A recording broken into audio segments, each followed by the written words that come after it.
Listen, I know they called you in last week, the morning after that cardiac arrest when Damar Hamlin collapsed on the field in Cincinnati. But boy, we're not even a week later. And look at these tweets with me to start our conversation. Pretty extraordinary watching the game yesterday from his hospital bed. I did see one U.S. media report citing sources that he'll be allowed to go home soon.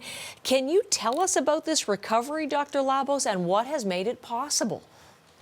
Well, what's made it possible is the fact that he got a defibrillator shock as quickly as he did. When you are in cardiac arrest, the faster you can get a defibrillator shock, the faster you return your heart to beating normally, the faster you start getting blood pumping to your brain and oxygen delivery to your brain.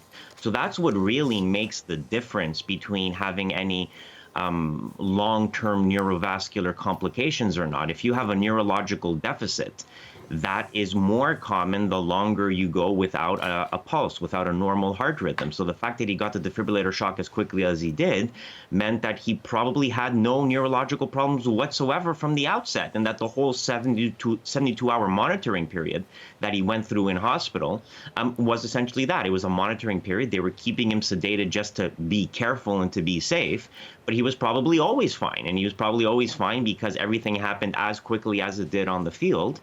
And that now it's really just a process of rest and recovery and a little bit of rehabilitation.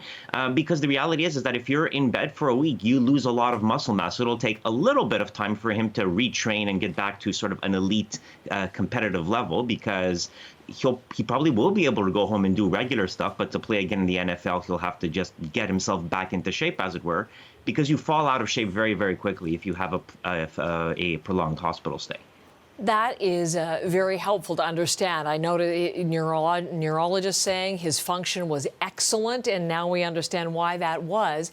But when you say getting back to elite athlete status, I mean, if he wishes, could he play football again? I mean, even potentially in the playoff season ahead or long term? I mean, he could. Don't forget, there's nothing wrong with his heart. Now, that's the presumption we're making, that this was indeed commotio cordis. It was due to the blow to his chest that caused the arrhythmia.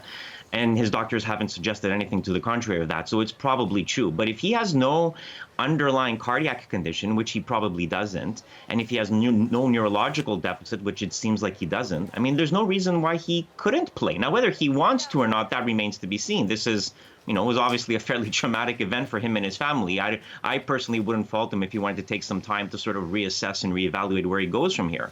But physically, medically speaking, if he has no medical problem, there's nothing that should prevent him from going back to playing sports. And this is an issue that is discussed when patients have commotio cordis. In theory, they can go back to playing sports if they want to. There's no reason why they can't. Isn't that incredible? What a positive turn. Now, I've been reading some things about parents of young football players and how they're watching this with some degree of concern about potential injury to other players, of course, as rare as this instance might be. But are there lessons for others of us who are outside the world of football in all of this, Dr. Labos? Well, the big lesson is have a defibrillator at hand. The more widely available we can make defibrillators, the more we can put them in public spaces and also put them in prominent places so that people know where they are and so that people know how to use them. If people can use defibrillators when somebody goes into cardiac arrest, whether it's commotio cordis, whether it's due to hypertrophic cardiomyopathy, or whether it's due to a heart attack. The most people who go into cardiac arrest do so because they have a heart attack. The heart attack provokes an arrhythmia. The arrhythmia causes a cardiac arrest.